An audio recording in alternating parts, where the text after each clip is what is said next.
আসসালামু আলাইকুম রহমতুল্লাহি ওবরাকাতুহ। আলহামদুলিল্লাহি ওয়াহদা ওয়াসসালাতু ওয়াসসালামু আলা মান লা নাবিয়্যা বা'দা ওয়া আলা আলিহি ওয়া সাহবিহি ওয়া মাওয়ালা। রোড টু সাকসেস কর্তৃক আয়োজিত প্রতি মঙ্গলবারের দ্বীনি হালাকা, দ্বীনি মাজলিসে অনলাইন এবং অফলাইনের মাধ্যমে উপস্থিত সম্মানিত দিনদার মুসলিম ভাই এবং বোনেরা, আল্লাহ রাব্বুল আলামিনের দরবারে কোটি কোটি শুকরিয়া যে মহান রাব্বুল আলামিন আমাদেরকে প্রতি মঙ্গলবারের ন্যায় আজকেও নির্দিষ্ট সময়ে আল্লাহ রাব্বুল আলামিনের নাজিলকৃত কালামে হাকিম থেকে কয়েকটি আয়াতে কারিমার সংক্ষিপ্তভাবে তাফসীর করার এবং শোনার তৌফিক দিয়েছেন। সে মহান রব্বুল আলামিনের শুকর আদায় করি, সকলে বলি আলহামদুলিল্লাহ। সম্মানিত ভাই ও বোনেরা, আমাদের রোড টু সাকসেসের ধারাবাহিক তাফসীরে বর্তমানে যে সূরা থেকে আমাদের তাফসীর চলছে, সূরাটি হলো সূরা আল আরাফ। ইতিপূর্বে 3 পর্বে সূরা আল আরাফের 64 নম্বর আয়াতে কারিমা পর্যন্ত আমরা আলোচনা করেছি। আজকে সূরা আল আরাফের 4th পর্বের তাফসীরে 65 নম্বর আয়াতে কারিমা থেকে আমাদের তাফসীর হবে ইনশাআল্লাহ। আমরা দেখেছি সূরা আল আরাফ, এই সূরাটি মাক্কি সূরা।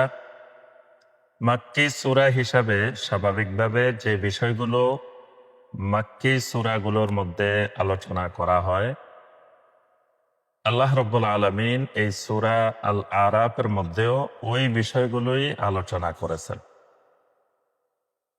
বিশেষ করে তাওহীদের বিষয়, রাসালাতের বিষয়, আখিরাতের বিষয়, এই বিষয়গুলোর পাশাপাশি আম্বিয়া আলাইহিমুস সালাম যুগে যুগে যেভাবে তাওহীদের দাওয়াত দিতেন, সেই তাওহীদের দাওয়াতে কাফের মুশরিকেরা কিভাবে জবাব দিত, আম্বিয়া আলাইহিমুস সালাম তাদের সাথে কেমন আচরণ করতেন, কিভাবে দাওয়াতের ভাষাগুলো প্রয়োগ করতেন, এই বিষয়গুলো আল্লাহ রাব্বুল আলামিন সূরা আল আরাফের মধ্যে বিস্তারিত আলোচনা করেছেন।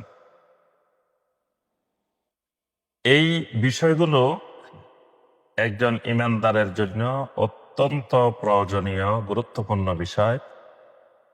কারণ একজন ঈমানদার হবেন দাঈ ইলাল্লাহ।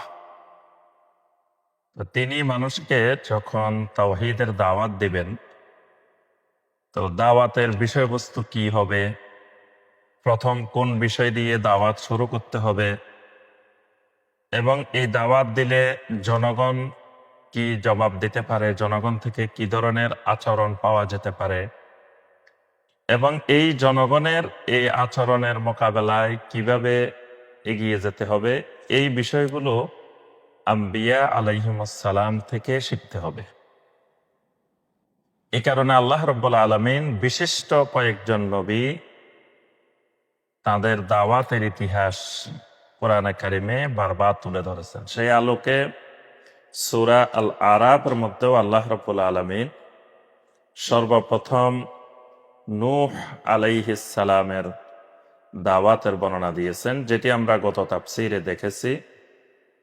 আজকে যেখান থেকে তাফসীর শুরু, এখানে আল্লাহ রাব্বুল আলামিন হুদ আলাইহিস সালামের দাওয়াতের ইতিহাস বর্ণনা করেছেন। আল্লাহ রাব্বুল আলামিন বলেন, ওয়া ইলা আদিন আখাহুম হুদা। আর ঠিক একইভাবে আমি রাসূল বানিয়ে, নবী বানিয়ে পাঠিয়েছিলাম ইলা আদিন, আদ জাতির কাছে। এই আদ জাতিটা আরবদের প্রাচীন একটা জাতি, এবং আরবদের মুখে মুখে এই আদ জাতির কথা প্রচলিত ছিল। অর্থাৎ আরবের প্রত্যেকটি মানুষ এই আদ জাতি সম্পর্কে তাদের পরিচয় ছিল, তাদের সম্পর্কে জানতো। এই জন্য আরবেরা পুরাতন কোনো জিনিস, প্রাচীন কোনো জিনিসকে তারা বলে আদি, মানে এটা আদ জাতির অনুসারেই এটার নামকরণ করে আদি। আদি, এই কাপড়টা আদি, এই জিনিসটা আদি, ওই বিষয়টা আদি, মানে এটা অনেক পুরাতন বিষয়। এই আদি আদ জাতি থেকে তারা ব্যবহার করত। আদ জাতির যে এলাকাটি, এটি হলো বর্তমানে সৌদি আরবের তাবুকে যাওয়ার আগে যে এলাকাটি, এই এলাকাটি ছিল আদ জাতির বসবাসের এলাকা। তো এখানে তারা খুবই উন্নত এক জাতি ছিল। ওই যুগের সবচেয়ে বড় সভ্যতা সংস্কৃতির অধিকারী ছিল এই আদ জাতি। এবং এই আদ জাতির কাছে আল্লাহ রাব্বুল আলামিন একজন নবী পাঠিয়েছিলেন। সেই নবীর নাম ছিল হুদ আলাইহিস সালাম। তো এই এলাকাটাকে কোরআনে কারিমে নাম আল্লাহ পাক বলছেন আল আহকাফ, মানে এই এলাকাটার নাম আল আহকাফ। কিন্তু বর্তমানে এই এলাকাটা আল আহকাফ নামে পরিচিত না, বর্তমানে এটি অন্য নামে পরিচিত। তো আল্লাহ রাব্বুল আলামিন বলেন, ওয়া ইলা আদিন আখাহুম হুদা, আদ জাতির কাছে আমি তাদের ভাই হুদকে নবী বানিয়ে পাঠাইলাম। আল্লাহ পাক সব নবীদের ব্যাপারে বলছেন তাদের ভাই, মানে যে নবীকে যে এলাকা পাঠিয়েছেন ওই এলাকার মানুষের ভাই ওই হুদ আলাইহিস সালাম। তো তাদের ভাই বলছেন কেন?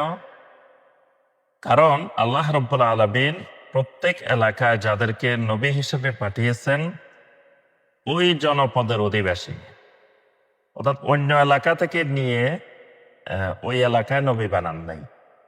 এই হুদ আলাইহিস সালাম আদ জাতিতে তার জন্ম, আদ জাতিতে তার যৌবনকাল, আদ জাতির ভিতরেই তিনি বড় হয়েছেন। তো একজন নবীকে আল্লাহ রাব্বুল আলামিন একেবারে শৈশব থেকে ওই জাতির মধ্য দিয়ে বড় করেন। তো ওই জাতি ওই নবীকে শৈশব থেকে দেখেন যে তার চরিত্র, তার আখলাক, তার সবকিছু অন্যদের থেকে ব্যতিক্রম। তাহলে তারা আগে থেকে, নবী হওয়ার আগে থেকেই তারা তাকে চিনেন। এই জন্য আল্লাহ রাব্বুল আলামিন প্রত্যেক নবীর ব্যাপারে বলছেন তাদের ভাইকে তাদের এলাকায় আমি নবী বানিয়ে পাঠাইলাম। قال يا قوم اعبدوا الله ما لكم من إله غيره। ঠিক ইতিপূর্বে নূহ আলাইহিস সালাম যেই ভাষায় দাওয়াত দিয়েছেন, সেম একই ভাষায় একই শব্দে দাওয়াত দিয়েছেন হুদ আলাইহিস সালাম। নূহ আলাইহিস সালাম তার কওমকে বলছেন, ইয়া কওমি ইবুদুল্লাহা মা লাকুম মিন ইলাহিন গায়রু। হুদ আলাইহিস সালাম বলছেন, ইয়া কওমি ইবুদুল্লাহা মা লাকুম মিন ইলাহিন গায়রু। ইয়া কওমি, হে আমার কওম, হে আমার জাতি। তো এখানে লক্ষণীয়, নূহ আলাইহিস সালামও বলছেন ইয়া কওমি, হুদ আলাইহিস সালামও বলছেন ইয়া কওমি, সালেহ আলাইহিস সালামও বলছেন ইয়া কওমি, তারপরে ইব্রাহিম আলাইহিস সালামও বলছেন ইয়া কওমি, তারপরে লূত আলাইহিস সালামও বলছেন ইয়া কওমি, মুসা আলাইহিস সালামও বলছেন ইয়া কওমি, শুআয়ব আলাইহিস সালামও বলছেন ইয়া কওমি। একমাত্র মুহাম্মদ রাসূলুল্লাহ সাল্লাল্লাহু আলাইহি ওয়াসাল্লাম তিনি ইয়া কওমি বলেন নাই, তিনি বলছেন ইয়া আইয়ুহান নাস। কারণ তাকে আল্লাহ রাব্বুল আলামিন একটা কওমের জন্য পাঠান নাই, তাকে আল্লাহ রাব্বুল আলামিন সমগ্র মানবতার জন্য এবং কিয়ামত পর্যন্ত যত মানুষ পৃথিবীতে আসবে সকল মানুষের জন্য আল্লাহ পাক তাকে নবী হিসাবে পাঠিয়েছেন। এজন্য আল্লাহ রাব্বুল আলামিন তাকে বলছেন, কুল ইয়া আইয়ুহান নাস ইন্নী রাসূলুল্লাহি ইলাইকুম জামিআ। রাসূল, আপনি ঘোষণা দেন আপনি ইয়া কওমি বলবেন না, আপনি বলবেন ইয়া আইয়ুহান নাস, হে মানুষেরা, ইন্নী রাসূলুল্লাহি ইলাইকুম জামিআ, আমি তোমাদের কাছে আল্লাহর পক্ষ থেকে সকল মানুষের জন্য রাসূল হিসাবে এসেছি। তো হুদ আলাইহিস সালাম তার কওমকে ডেকে বললেন, ইয়া কওমে, হে আমার কওম, উবুদুল্লাহ, ইবাদত করো, গোলামি করো একমাত্র আল্লাহ রাব্বুল আলামিনের। মা লাকুম মিন ইলাহিন গায়রুহ, তিনি ছাড়া তোমাদের আর কোনো সত্য মাবুদ নাই। যে আল্লাহ ছাড়া তোমাদের আর কোনো সত্য মাবুদ নাই, তার ইবাদত করো, তার গোলামি করো। এই নবীদের, এই প্রত্যেক নবীর দাওয়াতের ভাষা, দাওয়াতের কথা এটা। তো এই কথার মধ্যে কয়েকটি গুরুত্বপূর্ণ জিনিস লক্ষণীয়। একটা জিনিস, আল্লাহ রাব্বুল আলামিনের তাওহীদের দাওয়াত দিচ্ছেন তারা, কিন্তু তাওহীদুর রুবুবিয়্যতের দাওয়াতও দিচ্ছেন না, তাওহীদুল আসমা ওয়াস সিফাতের দাওয়াতও দিচ্ছেন না। দাওয়াতটা দিচ্ছেন তাওহীদুল ইবাদাহ, তাওহীদুল উলুহিয়া। উবুদুল্লাহ, প্রত্যেক নবী বলতেছেন উবুদুল্লাহ, উবুদুল্লাহ। আর আল্লাহর পরিচয়টা করে দিচ্ছেন ইলাহ। ইলাহ মানে হলো মাবুদ। এখন মাবুদ হিসেবে আল্লাহকে পরিচয় করাই দিচ্ছেন, আর বলতেছেন উবুদুল্লাহ। তার অর্থ হলো, যেই কওমের কাছে আম্বিয়া আলাইহিমুস সালাম দাওয়াত দিচ্ছিলেন, তারা আল্লাহর ইবাদত করতে রাজি। আল্লাহর রুবুবিয়্যত মানে, আল্লাহর আসমা ওয়াস সিফাত মানে, কিন্তু আল্লাহর ইবাদত করতেও রাজি, কিন্তু একমাত্র আল্লাহর ইবাদত করতে তারা রাজি ছিল না। তাহলে ইবাদতের পয়েন্টে, উলুহিয়াতের পয়েন্টে ওই কওমের সাথে নবী রাসূলদের দ্বন্দ্ব। এটা মানলে ওই কওমের লোকেরা ইমানদার হয়ে যায়। এজন্য আম্বিয়া আলাইহিমুস সালাম শুধু তাওহীদুল উলুহিয়াটাকে সামনে এনে দাওয়াত দিয়েছেন। এরপরে হুদ আলাইহিস সালাম তার কওমকে বললেন, আফালা তাত্তাকুন, তোমরা কি আল্লাহকে ভয় করবে না? আল্লাহর তাকওয়া তোমাদের মধ্যে আসবে না? তার অর্থ হলো আল্লাহকে তারা বিশ্বাস করে, কিন্তু হুদ আলাইহিস সালাম বলছেন, তোমরা যদি আল্লাহকে ভয় করো, তাকওয়া অবলম্বন করো, তাহলে একমাত্র আল্লাহর ইবাদত করো, আর কারো ইবাদত করা যাবে না। قال الملأ الذين كفروا من قومه, তার কওমের মধ্য থেকে যারা কুফরি করলো, ওই কাফেরদের নেতৃস্থানীয় লোকেরা বলা শুরু করলো, সাধারণ লোক না, কল আল মালাউ, মালাউ মানে নেতারা, নেতৃস্থানীয় লোকেরা তাকে উঠে বলল, ইন্না লানারাকা ফি সাফাহাতিন, ও হুদ, অবশ্যই অবশ্যই আমরা তো তোমাকে বোকা হিসাবে দেখতেছি। তুমি তো একটা বোকা ছেলে, বোকা মানুষ। ওয়া ইন্না লানাযুন্নুকা মিনাল কাযিবিন, আর অবশ্যই অবশ্যই আমরা ধারণা করতেছি তুমি মিথ্যাবাদীদের অন্তর্ভুক্ত। নাউযুবিল্লাহ। এখানে হুদ আলাইহিস সালামকে তার কওমের লোকেরা দুইটা উপাধি, দুইটা গুণে গুণান্বিত করতেছে। প্রথম গুণ হলো যে তুমি তো বোকা। তাহলে বোঝা গেল ইমানদারদেরকে যুগে যুগে কাফেরেরা, মুশরিকেরা, মুনাফিকরা ইমানদারদেরকে বোকা মনে করে। সূরা আল বাকারার শুরুতেই আছে, যখন আরবের মুশরিকদেরকে, মুনাফিকদেরকে যখন বলা হতো, وَإِذَا قِيلَ لَهُمْ آمِنُوا كَمَا آمَنَ النَّاسُ, যখন তাদেরকে বলা হয় যে তোমরা ঈমান আনো যেভাবে এই মানুষগুলো ঈমান এনেছে, এই মানুষগুলো মানে সাহাবায়ে কেরাম, সাহাবায়ে কেরামেরা যেভাবে ঈমান এনেছে তোমরাও সেভাবে ঈমান আনো। তো তখন মুনাফিকেরা বলে, ক্বালু আনুমিনু কামা আমানাস সুফাহা, আমরা কি ওই মানুষগুলোর মতো ঈমান আনবো যে মানুষগুলা বোকা, সুফাহা, যে মানুষগুলো বোকা, ওই বোকা নির্বোধ এই মানুষগুলার মতোই কি আমরা ঈমান আনবো?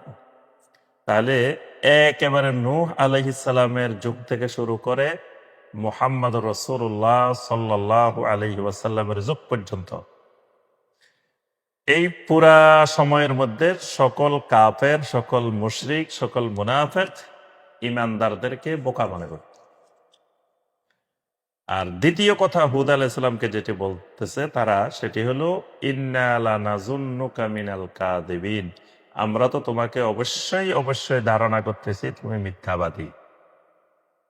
এটা সকল আম্বিয়া আলাইহিমুস সালামকে মুশরিকেরা বলতো। قال يا قوم ليس بي سفاهة ولكني رسول من رب العالمين। হুদ আলাইহিস সালাম বলে উঠলেন, ইয়া কওমি, ও আমার জাতি, ও আমার কওম, লাইসা বি সাফাহাতুন, আসলে তো আমাকে বোকামি ধরে নাই, আমার মধ্যে বোকামির কিছুই নাই। আমিও তোমাদের মতো চালাক হতে পারি, চতুর হতে পারি, কিন্তু এক জায়গায় আমার বাধা আছে। ওয়ালাকিন্নী রাসূলুম মির রাব্বিল আলামিন, কারণ আমি আল্লাহ রাব্বুল আলামিনের পক্ষ থেকে রাসূল। এই কারণে আমি আল্লাহর নির্দেশের বাহিরে আর কিছু করার ক্ষমতা আমার নাই। উবাল্লিগুকুম রিসালাতি রাব্বি, আমি তো তোমাদের কাছে শুধু আমার রবের রিসালাত, আমার রবের ফরমান, আমার রবের নির্দেশগুলো তোমাদের কাছে পৌঁছিয়ে দিই। ওয়া আনা লাকুম নাসিহুন আমিন, আর জেনে রাখো আমি তোমাদের নাসিহুন কল্যাণকামী, আমি তো তোমাদের কল্যাণ চাই। আমিন, আমি একজন বিশ্বস্ত আমানতদার, অর্থাৎ আমার কাছে খেয়ানতের কোনো সম্ভাবনা নাই। এই কথাটা প্রত্যেক আম্বিয়া আলাইহিস সালাম বলতেন যে ওয়া আনা লাকুম নাসিহুন আমিন, আমি তোমাদের কল্যাণকামী। এজন্য একজন দায়ীকে হইতে হবে যাদের কাছে দাওয়াত দিচ্ছে, মাদউ যারা, তার যে মানুষগুলোকে সে দাওয়াত দিবে ওই মানুষগুলোর কল্যাণকামী হতে হবে, এবং মানুষগুলো বুঝতে হবে যে উনি আমার কল্যাণ কামনা করেন। এজন্য দায়ী, তার মাদউরা তাকে গালিগালাজ করতে পারে, অনেক খারাপ ভাষা ব্যবহার করতে পারে, অনেক কিছু করতে পারে, কিন্তু দায়ী তার মাদউদেরকে কোনো খারাপ আচরণ করবে না, খারাপ ভাষায় দাওয়াত দিবে না, তাদেরকে ব্যঙ্গ বিদ্রুপ করবে না, কারণ সে তো ওই মানুষগুলোকে ভালোবাসে, মানুষগুলোকে কল্যাণ কামনা করে, এই কারণেই দাওয়াত দিচ্ছে। এটা নবীওয়ালা দাওয়াত। আম্বিয়া আলাইহিমুস সালাম তারা ছিলেন জনগণের কল্যাণকামী এবং আমানতদার। এরপরে হুদ আলাইহিস সালাম আরো বললেন, আওয়া আজিবতুম আন জাআকুম যিকরুম মির রাব্বিকুম আলা রাজুলিম মিনকুম লিয়ুনযিরাকুম।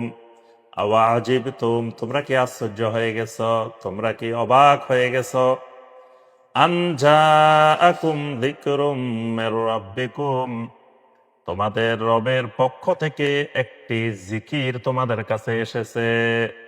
এই জিকির মানে আসমানি কিতাব, কোরআনে কারিমেরও আরেক নাম জিকির। তো হুদ আলাইহিস সালামের কাছে যে কিতাব এসেছে সেটাকে আল্লাহ বলছেন জিকির। তো তোমরা কি আশ্চর্য হয়ে গেছো যে তোমাদের কাছে তোমাদের রবের পক্ষ থেকে একটি জিকির এসেছে? আলা রাজুলিম মিনকুম, তোমাদের মধ্য থেকেই একজন ব্যক্তির উপরে, মানে যার উপরে এটা নাজিল হচ্ছে তিনি তোমাদেরই একজন মানুষ। কেন নাজিল হচ্ছে? লিয়ুনযিরাকুম, যাতে ওই ব্যক্তি তোমাদেরকে সতর্ক করে দিতে পারেন। ওয়াযকুরু ইয জাআলাকুম খুলাফা মিন বা'দি কওমি নূহ, আর তোমরা ওই কথাগুলো স্মরণ করো যখন আল্লাহ রাব্বুল আলামিন তোমাদেরকে কওমে নূহের পরে জমিনের খলিফা বানিয়েছেন, জমিনের মধ্যে স্থলাভিষিক্ত করেছেন। অর্থাৎ নূহ আলাইহিস সালামের কওমকে আল্লাহ যখন ধ্বংস করে দিলেন, সেই ধ্বংসের পরে যখন নতুন পৃথিবী গড়ে উঠল, ওই নতুন পৃথিবীতে আল্লাহ তোমাদেরকে খলিফা বানালেন, প্রতিনিধি বানাইলেন। ওয়াজাদাকুম ফিল খালকি বাসতা। আল্লাহ রাব্বুল আলামিন তোমাদের সৃষ্টির মধ্যেও বিস্তৃতি বৃদ্ধি করে দিলেন, অর্থাৎ তোমাদেরকে সংখ্যায় অনেক বাড়িয়ে দিলেন, বিশাল জনসংখ্যা করে দিলেন। পাশাপাশি তোমাদের আকার আকৃতিতেও তোমাদেরকে বড় বড় করে আল্লাহ রাব্বুল আলামিন সৃষ্টি করেছেন।